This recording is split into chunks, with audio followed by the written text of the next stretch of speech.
Well, good morning, everyone. I hope by this time you all know me. If you don't, my name is Hugh. I'm the wire blueberry specialist from Perennia.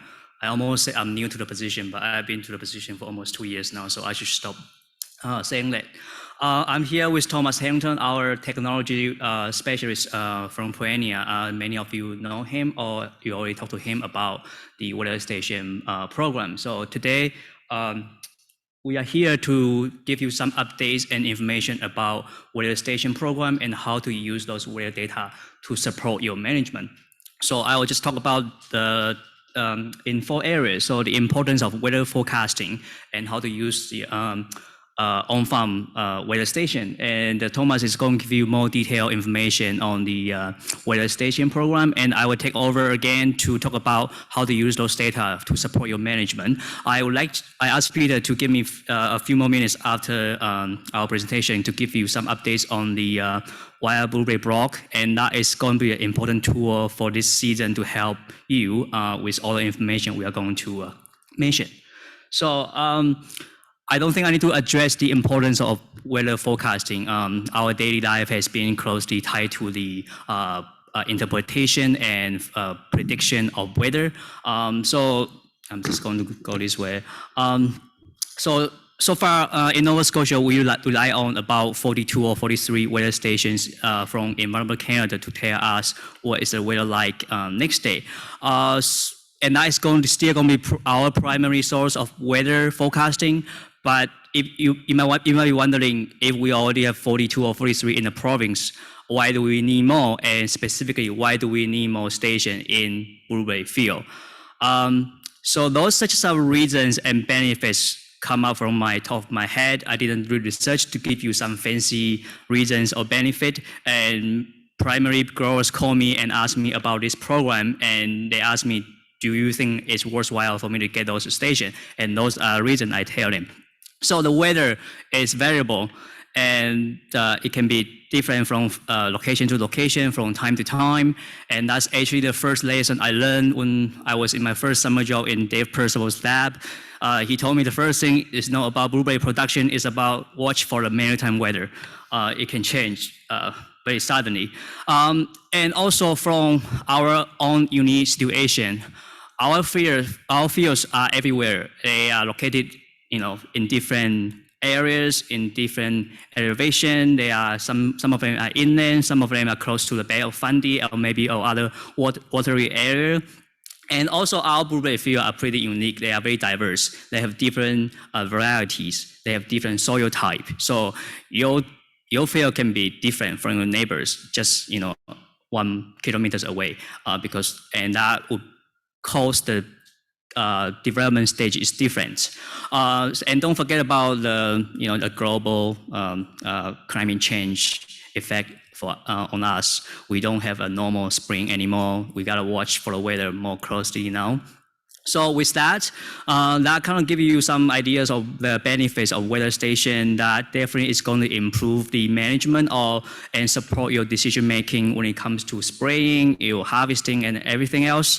The other thing is saving time, and I'm saying that if you are a full-time blueberry grower, you are able to drive to the field maybe 3 times, 4 times a week, starting from now.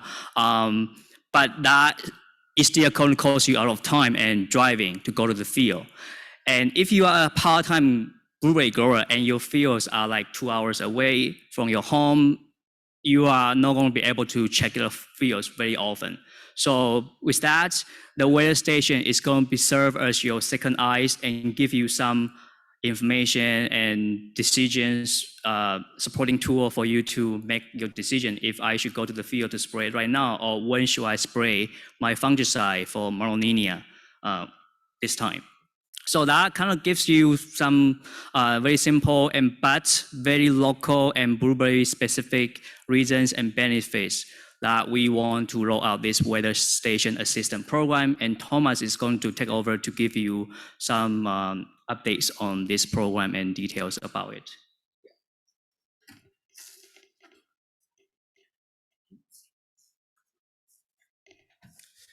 Thanks, Hugh, and good morning, everyone, and thanks, Peter, for the opportunity to present. My name is Thomas Harrington, and I'm an agriculture technology specialist with Perennia, and I've been with Perennia for about a year and a half now, and previous to that, I worked in Prince Edward Island as a precision agriculture specialist, and before that, worked in wild blueberries, and my family has a small wild blueberry farm as well. So super happy to be here and be in person and see everybody. So part of my role with Perennia is coordinating the installation of weather stations under the Nova Scotia Weather Station Assistance Program. So if you're not familiar with the program, round one was open for applications last summer, and the way this program works is it's administered by the Nova Scotia Department of Agriculture, and so basically the way it works is the funding comes from the Department of Agriculture. Producers are eligible for 30 to 70% funding on a weather station purchased from Perennia, and essentially applications are scored on a matrix, so there's different criteria they have depending on crop type, location, proximity to other weather stations, things like that.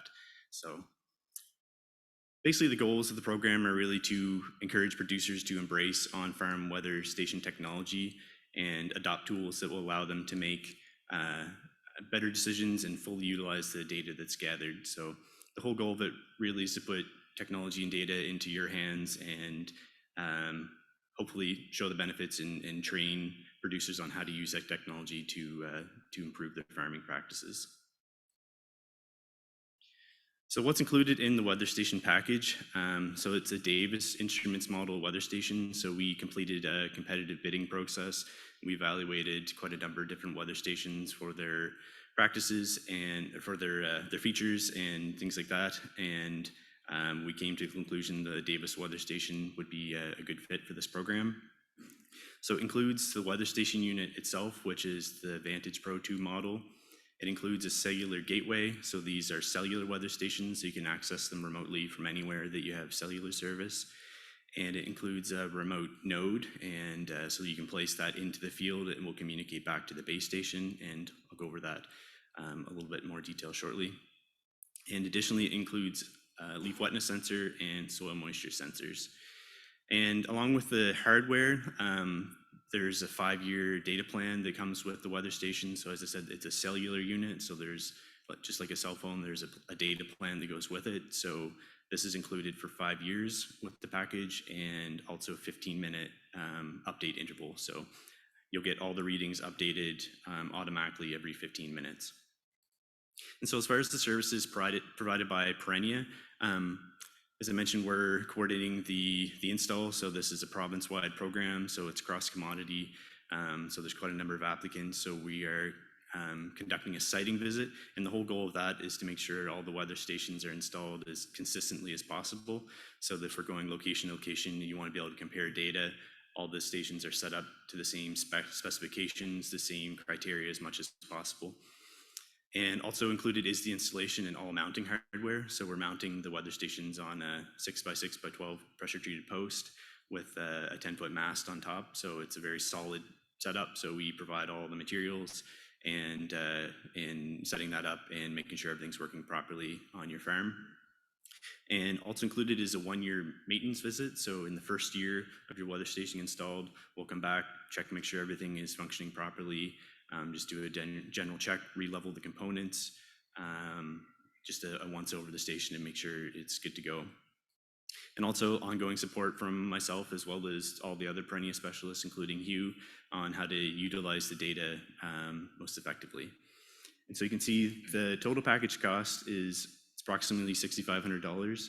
And so under the program, producers are eligible for 30 to 70% of that back under the subsidy. So the producer cost for these stations ranges from about $2,000 to $4,500.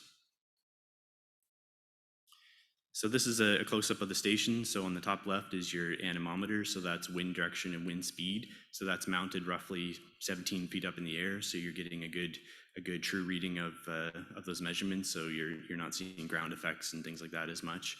And on the top left is, or the top right, sorry, is the weather station itself. So there's a tipping bucket, which measures rainfall.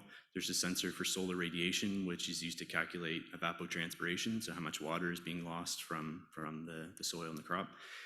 There's an air temperature sensor, as well as a humidity sensor. And there's a barometer sensor as well that's built into the cellular modem. So that's used for weather forecasting and predictions and things like that.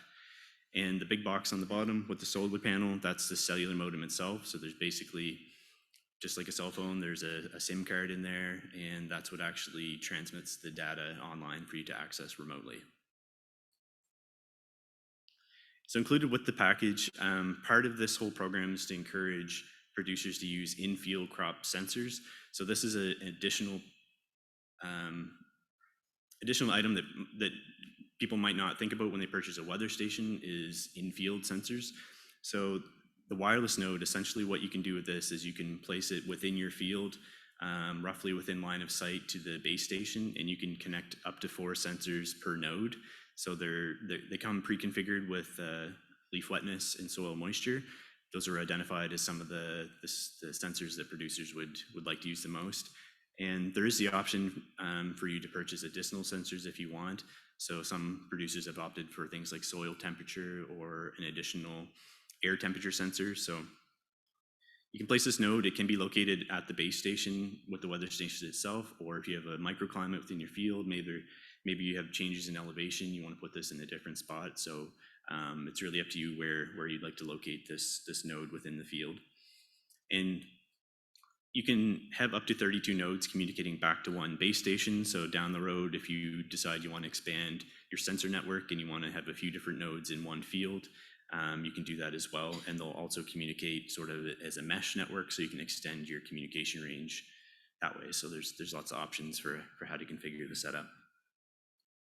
So the data that's collected is all the standard meteorological measurements, so air temperature, relative humidity, wind speed, wind direction, and rainfall, and barometric pressure, and solar radiation, leaf wetness, and soil moisture. And as I mentioned, these are logged and transmitted for remote access every 15 minutes.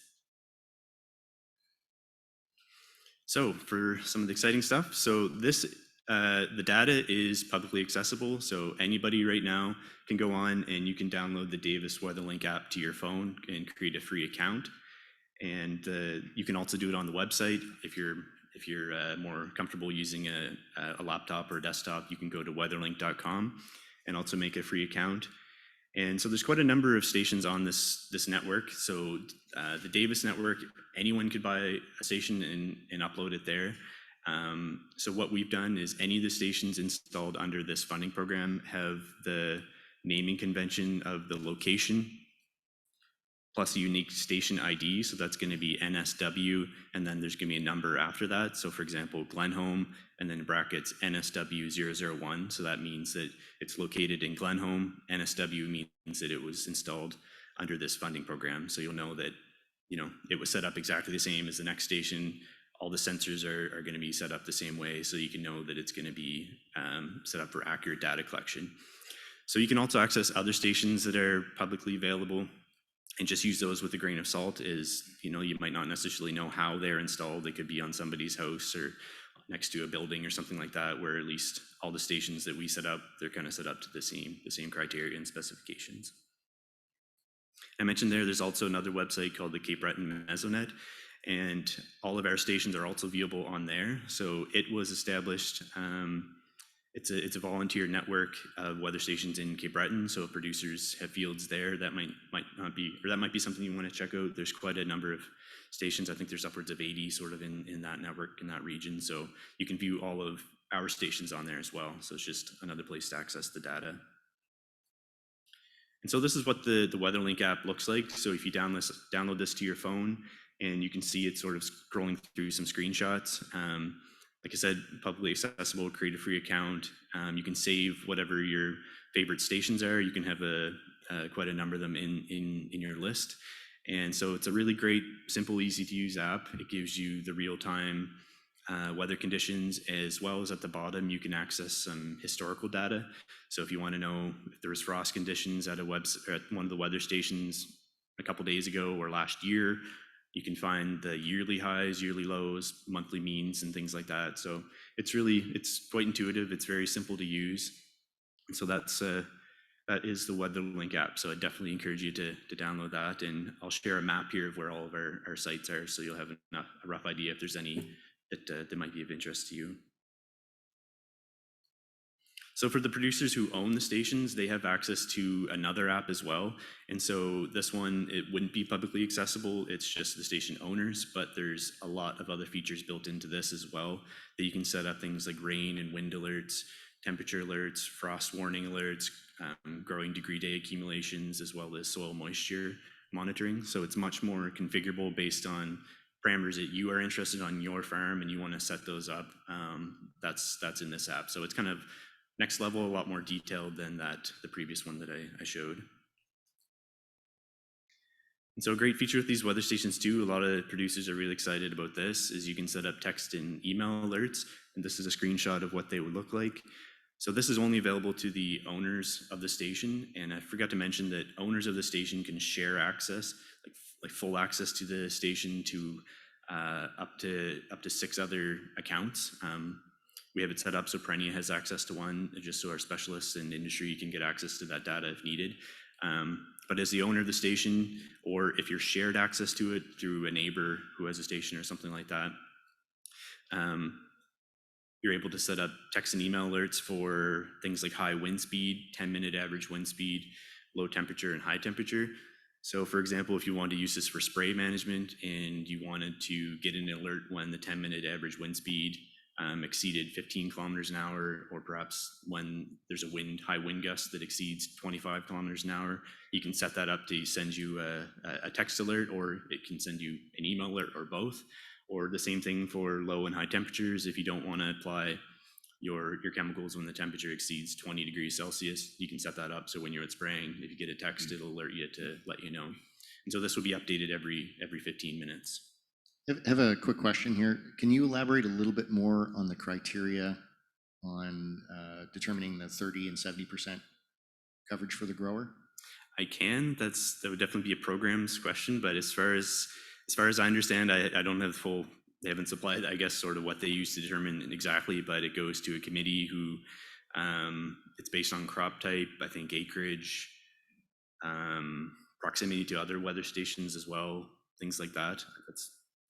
So essentially, yeah, so NSDA programs looks after it, but essentially if you have 100 acres of blueberries and there's no other weather stations around, you're probably going to be on the higher end of return rather than, yeah. If you're a 5-acre field next to 3 other weather stations, you're going to be on the lower end. Most likely, yeah, that's probably. And what we've seen, most of the blueberry producers have been at the higher end of that range, if not at the highest end. So under round 1 of the program, this is a map, and as of today, there's 17 stations installed in wild blueberry fields. The rest should be installed hopefully very shortly. So for total, there will be 22 weather stations installed in wild blueberry fields across the province, and those are the dots in blue. So total for the network, we have 34 stations installed today, and that includes other crop types. And total in this round of the program, we'll have 56 weather stations installed across the province. So you can see there's pretty good distribution. There's definitely some gaps in weather data, especially through Cumberland County and especially towards Antigonish County a bit as well. And so, as Peter mentioned from the start, the program is now reopened for application. So this will be open until April 30th. So if you want to go to perennia.ca/weather stations, we have a whole landing page set up there that includes links to some infographics, so that summarizes all the information I shared, as well as it links out to the NSDA website as well. So if you want to head there first, and that can give you a full overview of what's included, and then link out to the NSDA site if you are interested in putting in an application. And so basically the way the process works, it could be a little bit confusing where it's Perennia and NSDA involved, but essentially you'll apply to NSDA programs and they will respond with a letter to say that you have been approved or not, and if you've been approved, what your subsidy amounts will be. And then you reply to that letter to say, yes, I want to participate in the program. And then you can purchase the station package from Perennia and get an invoice and send that to NSDA, and they'll reimburse you your subsidy amount. And then we'll handle the siting and maintenance and take it from there and start that whole process. So under the round 2 of the program, we're targeting late summer, early fall. So we're still working through the first round of applications and installs right now. So we expect by the time the program is closed and producers return their letters of agreement and we order the stations, you're probably looking at late summer, early fall for the next round of applications. So yeah, that's it for me. I'd like to thank any of the producers who have purchased weather stations. It's great to see a good uptake from the blueberry industry. Wild blueberries were definitely the largest uptake for the first round of the program, so we're super happy about that. So we'd like to see for sure some more stations going in blueberry fields as well. So if you're interested and you have any questions, feel free to reach out or check out the website or get in touch with Hugh or anybody else. So thank you very much.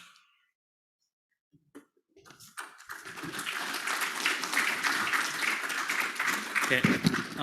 Wondering if anybody has any question for Thomas about the program before I get into my part. Anybody online? No? Okay. So we are all excited for the program. So what can we do with it? So Thomas already introduced all those sensors come with the weather station, and that is on the first column of this table. I'm not going to get into that, but I'm simply going to tell you the data collected from those sensors and what can we do with it.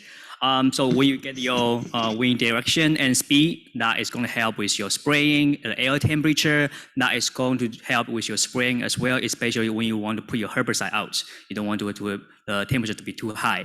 And the air temperature is also another good data to help us to determine the growing degree days. That growing degree days is going to help you and us to determine the development stage of wild blueberries and other weed species and maybe insects as well. I will get into this in a second. I will keep moving and then we are going to come back to growing degree days in a second.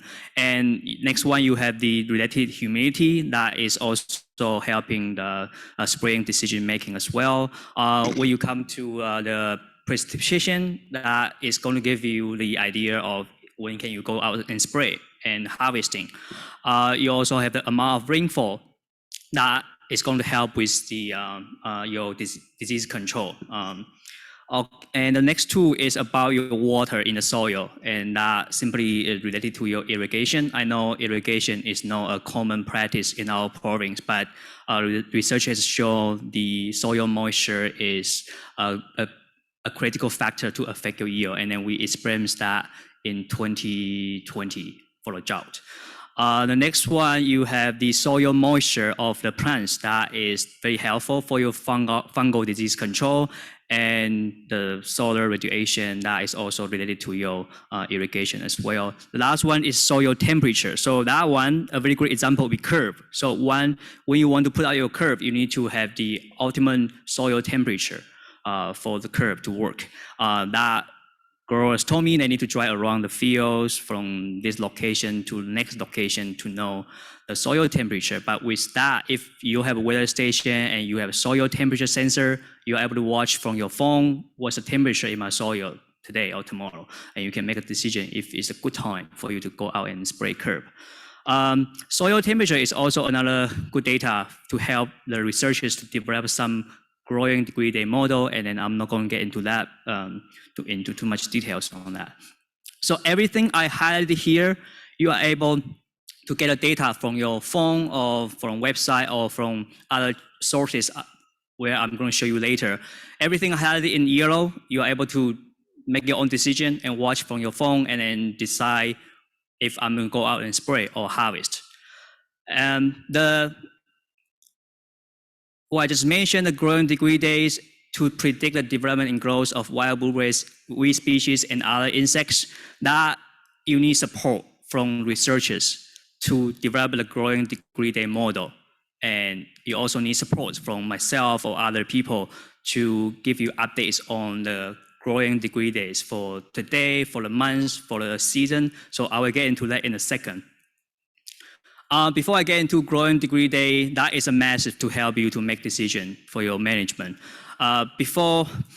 We mostly rely on calendar days. So some growers have been very good on keeping track of their management activities from previous years. They mark on their calendar or their notes say, oh, in 2021 May, I sprayed my first Monolinia on May 9th. or 15th, I have my pre-emergence herbicide out, and 29th, I have my fertilizer out, and I just make those up.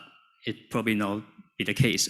But that can be different from year to year, especially now our spring is so hard to predict. If you want to rely on these methods, yes, it's a good indicator, or you can use that as a reference, but you still need to go out to your field very often to check the stages of your field. And that's why we want to bring in this method called growing degree days, and I will try to explain this in a simple and clear way. So the growing degree days, GDD, are used to estimate the growth and development of plants and insects during the season. So what that means is this growing degree days model will tell you when my sunflower plant is going to emerge, when my sunflower bug is going to happen during the season, when my sunflower is going to open in the season. And the basic concept behind that is, so plants development will only occur when the temperature is about a minimum development threshold or the base temperature. And that's different from crop to crop, or depends on the model you are using when the researcher designed the model. And in wild blueberries now, the model we are using is based on the 0 degrees Celsius. So once plants start to development start to occur, then the environment will accumulate heat, and that will trigger more development stage to happen. So emergence, flower buds, or fruit forming or harvesting to happen. So at each stages, they need to have a certain level of growing degree days to make that stage happen.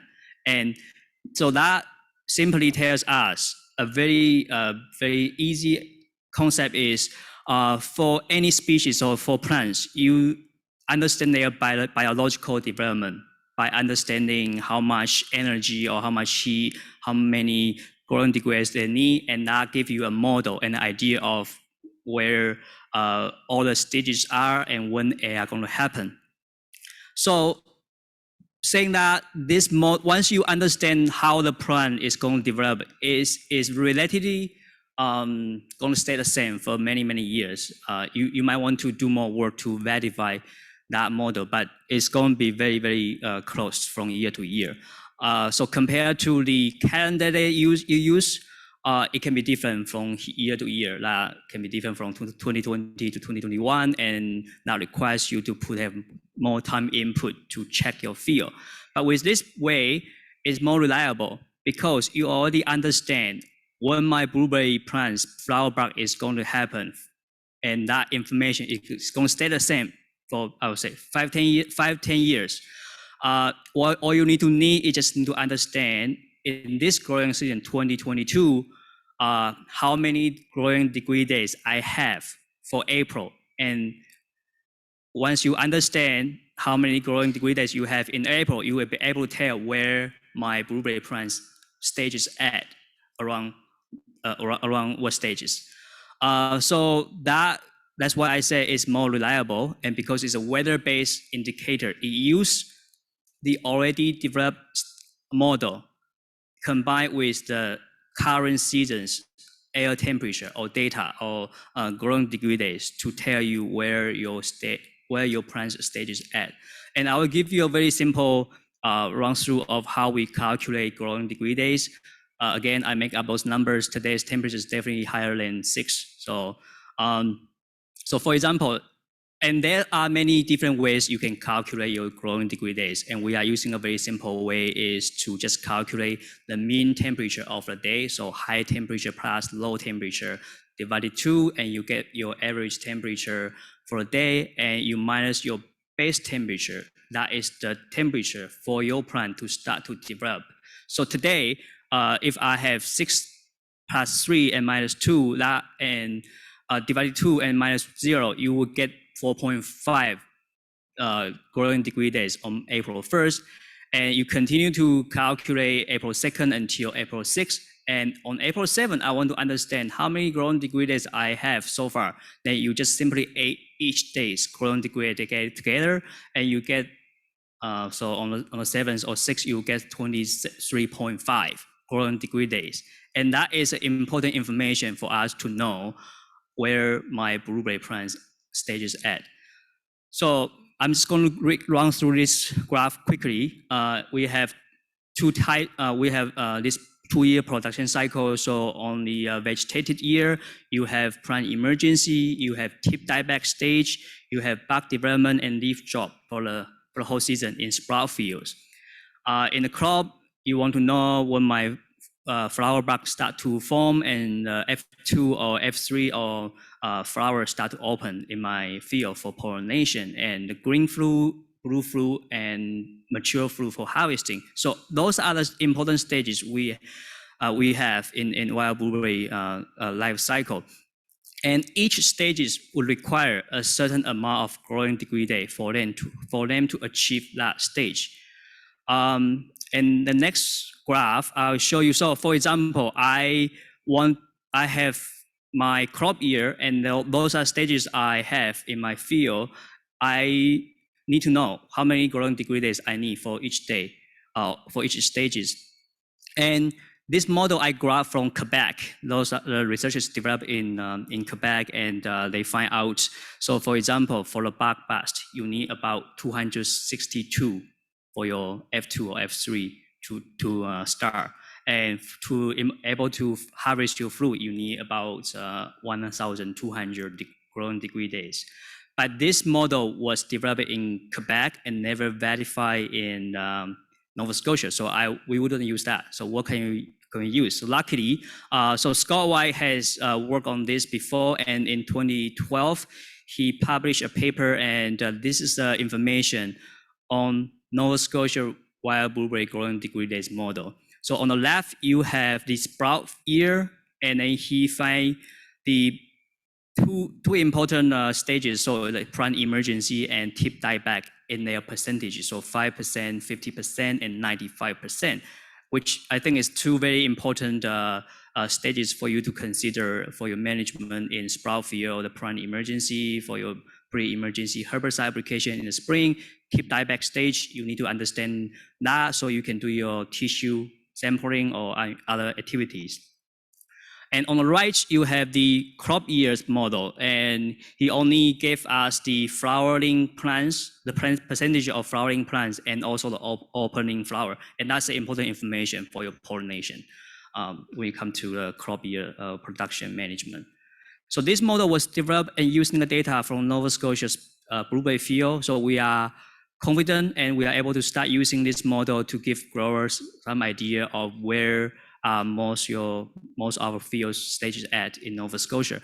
Scott is still working on updating, because I say you can use this one, use the model from year to year, but you want more data to make sure that model still is correct and give you the high accuracy.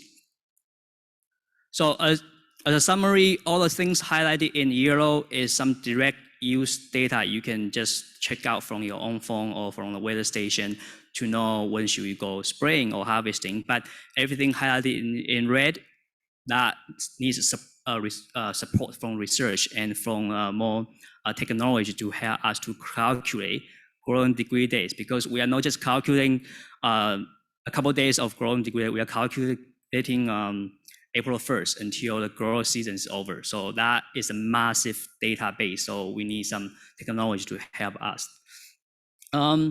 So the growing degree days, I say we will start calculate from April 1st, and each day will have their own value. And from April 1st, you start to add those numbers from day to day together, and until whenever you want to see how many growing degree days I have accumulated so far, you can add everything together before the day when you want to know.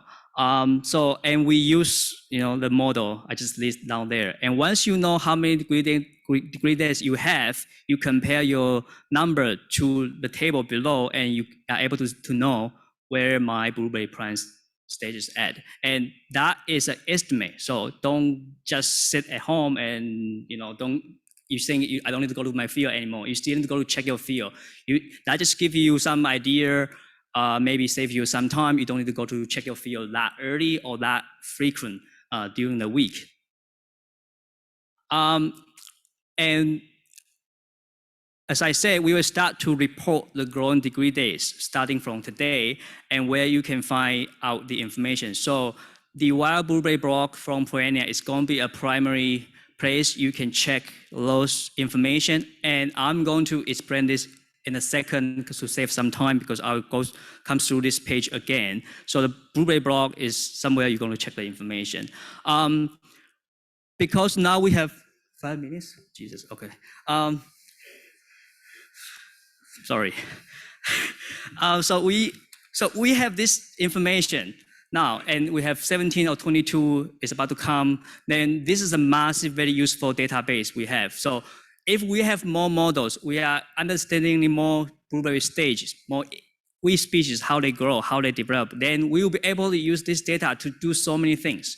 So just needs people to work on that. And Scott is working on a lot of weed species model, and I expect he will share the data with me in the coming weeks.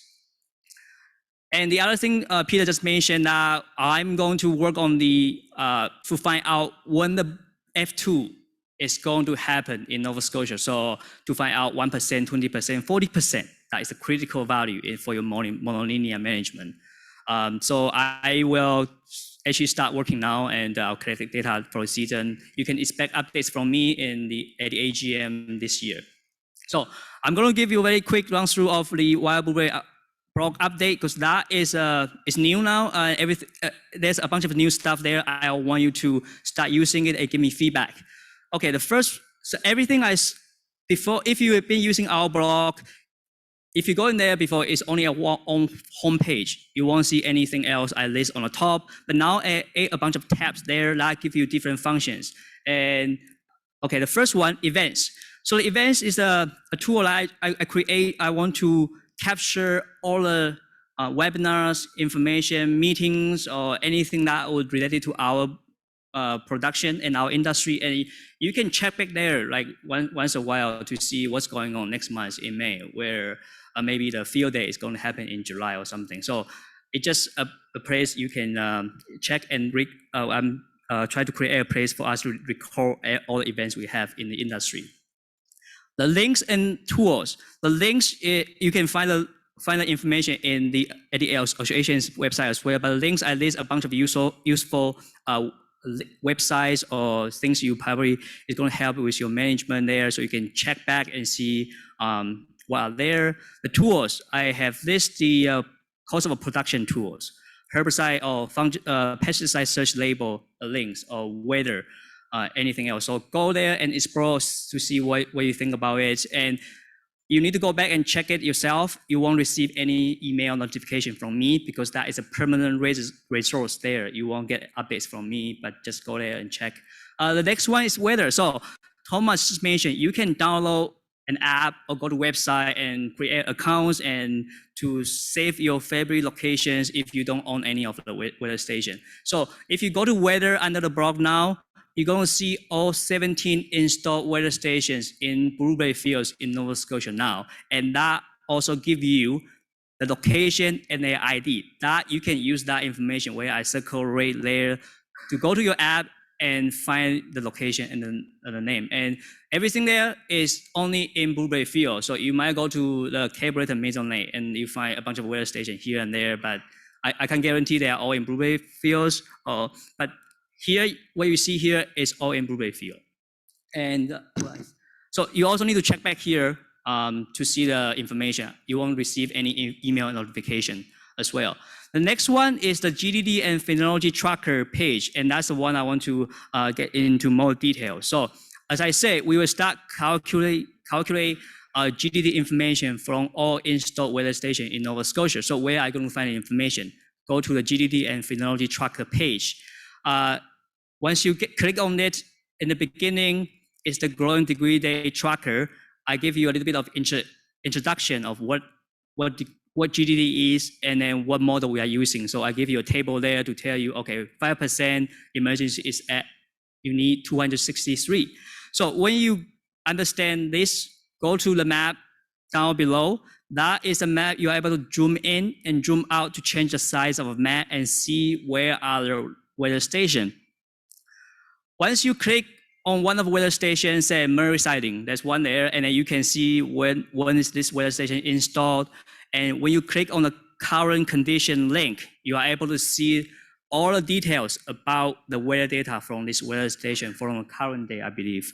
And the next 2 nights, you are going to see GDD April 5th and GDD April 8th estimate. So I will probably go in there to update the GDD, twice a week or as often as I can, and then I'll give you the day when I see how many growing degree days from this weather station, and also give you an estimate of next 3 days how many growing degrees you're going to get. So you can use that to help you to make decision if I need to go check my field more often or not. What else? Okay. Yeah. So the phenology tracker, as I said, I'm still working on developing the GDD for F2 stages. So I'm not able to give you GDD for F2 updates this year. So what I'm going to do this year is still going to fields and count manually of how the percentage of F2, and then give you updates of in the province, in the location and fields I visit, how the percentage of F2 in each field. So you are able to get a sense of when the Mononia season is going to start, and then when should you go out and spray. And again, phenology tracker, after you finish the growing degree day, you are going to see my introduction and the map I have here. In the map, if you click on it, you're going to see every point, and the points means I visit that field and I give you updates on percentage of F2 on, say, April 16. And all the points is going to be color coded, and it's going to be based on 0 to 20% of F2 and 20% to 30% of F2, 30% to 40%, and that is going to turn yellow. That gives you an alert. The 40% stage is about to come. And once it go about 40% of F2, it's going to turn red. So when you see the map itself, wherever you see the red, you know that area needs Mononia application if the wet period is coming. All right, so bright night and alerts. I don't have anything there yet, but that's that's a spot I want to give you a weekly update on how things are going in the spring, how the plant development going, and blueberry stages, and everything I observe from the field, starting from mid-April until the bright season finish. And after bright season finish, you can expect to get some alerts or updates on how things are going with pollination or insect SWD or blueberry maggots, etc. And for this one, you don't need to check back very often because you're going to get email notification from me once I make a post. So please make sure you subscribe and go in there and explore all those tools as I mentioned. I think it's a great spot. I don't want to overwhelming everybody because it's a lot of places for you to find the information. The blog will be the only spot that you can get all the information I just mentioned. I also highlighted weather, GDD, and phenology tracker, and bright night, and alerts under, you see my photo there.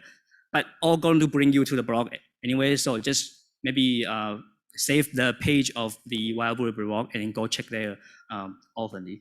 I did miss this one. So we did have a Wild Blueberry Extension Program survey that was come out about 2 weeks ago, and I asked Peter to share that link with everybody through the e-news. I will ask him to share that link again in their next newsletter, and please fill that information.